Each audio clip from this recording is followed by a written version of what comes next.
Hello and welcome to my new channel. For those not aware, my name's Ker9000 and I've always covered video games and horror movies, but I wanted to do something a little bit different. I wanted to cover murders, ghosts and various other mysteries. And that's why I've started this, as I refer to it, Gunkiss Murder Mystery channel. So I'm going to start with a story of a true event in Baseford in Nottingham. There was a man called Thomas Greensmith who'd endured a difficult year since the death of his wife in March 1836. He'd struggled trying to hold down a job while trying to handle the needs of his 4 children who ranged from 2 to 9 years old. Obviously this took up a lot of his time and it made finding and holding on to stable work very difficult. By January of 1837 he'd moved the family to a cottage in Baseford and taken a job as a bleacher, for which he received 13 shillings. This would translate to about 65 pence a week. His oldest son, John, who was 9, he placed in a rope yard, which was performing some more work, for which he received 1 shilling and 6 pence. In other words, 7.5 pence a week. His father-in-law then agreed that if he could have his meals cooked at the cottage each day, he would pay a weekly board to the father of 6 shillings, so 30p. With this, Thomas was able to hire a housekeeper, which he did in late February of that year. Anne Fryer was a widow, engaged initially by Thomas on a month-by-month basis. She'd have a room in the cottage and would be responsible for general cleaning, looking after the children, and cooking. It was an arrangement that suited her. She needed a roof over her head, and she'd run a house before, a small one though, and she knew enough to cook simple meals. Throughout the length of March this arrangement seemed to work quite well, but by April, for some reason that she was never to find out the truth behind, Thomas had called on the idea of her and found a replacement. He told her at the start of the month that it would be her last and that she was to find another position by May. Anne Fryer, seemingly unbothered by the prospect of impending unemployment, took the news quite well. It had happened to her before and it probably would again. Finding another post she obviously did not feel would be too difficult a task. Things were quite different back then. People kind of fell into and out of jobs as opposed to having long periods of unemployment like now. On the night of April the 3rd, 2 days after this conversation, Thomas returned from work at his usual time of 7 p.m. After eating his supper, he sat talking to his father-in-law until around 8 o'clock, and then he left to go drinking. At some time after 11 that same night, Joseph Woodward, father of Thomas's landlord, roused Anne Fryer from her bed demanding rent. This was the first she knew of any outstanding arrears on the place or any kind of financial difficulties, and obviously she was surprised.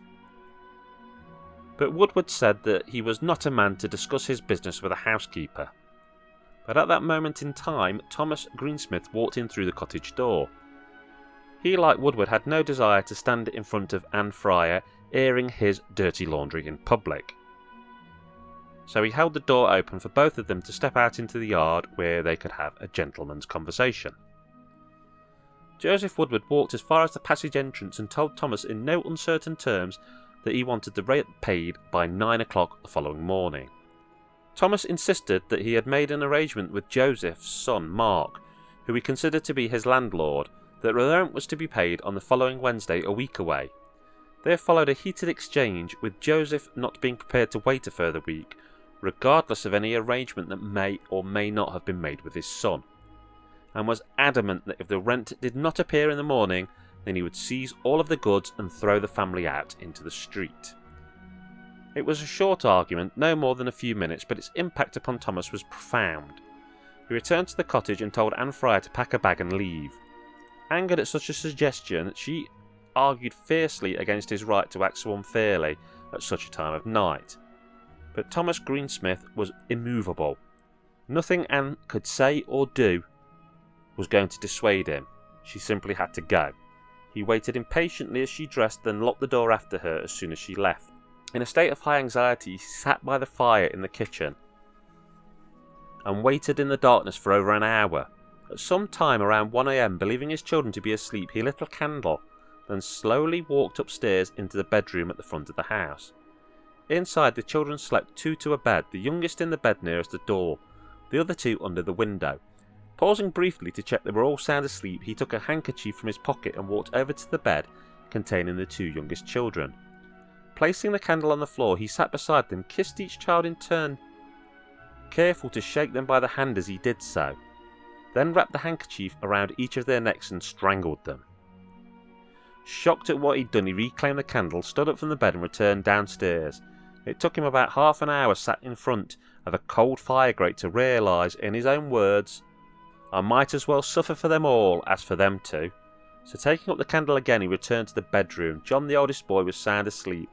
William, who shared his bed, was not. Seeing the candle reappear in the doorway, he leapt from the bed and ran across the room to the other bed, where he pushed in beside his dead brother and sister. Thomas ignored him and in an almost mechanical fashion placed the handkerchief around the sleeping boy's neck, sat beside him until he was satisfied that he was dead. At this point, William sat up and, fearing for his life, called out, but Thomas was resolute, and within minutes the last of his 4 children were dead. Returning to the kitchen, he sat in the darkness for an hour. Concerned he'd never see his children again, he went back into the bedroom. Going to each child in turn, he shook their hand and sat beside the 3 that lay dead together until dawn. At 6:45 in the morning, Charlotte Watson, who lived next door to the Greensmith family, was awoken by the sound of someone knocking at her neighbour's door. Aware of the time and familiar with the Greensmiths' usual habits, she went downstairs with the intention of rousing Anne Fryer. The young boy she had seen doing the knocking she knew. He came around to the house most mornings to wake John and to go with him to the rope yard. She also knew that if he had to knock, then something was most definitely wrong. After a few minutes stood outside the house trying to get some sort of response from Anne, she sent the boy off to work and pushed open the front door.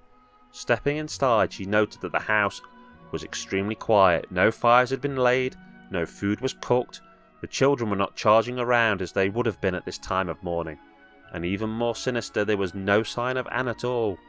Steeling herself, she made her way gingerly upstairs and eased open the door to the bedroom in which she knew the children always slept. In the half-light it appeared at first as if they were still sleeping. Thomas had covered them in blankets before leaving earlier that morning, as if trying to keep them warm. But as she uncovered each in turn, the truth of what had taken place in that house during the night became all too clear. In an understandable panic, she fled the scene and ran to another neighbour, Mrs. Burkitt. Here she found Anne still in bed, and after blurting out all that she had seen, the 3 of them returned to the Greensmith house. After a cursory examination of the 4 bodies, they sent out for Dr. William Morley, local surgeon, who made a more thorough examination.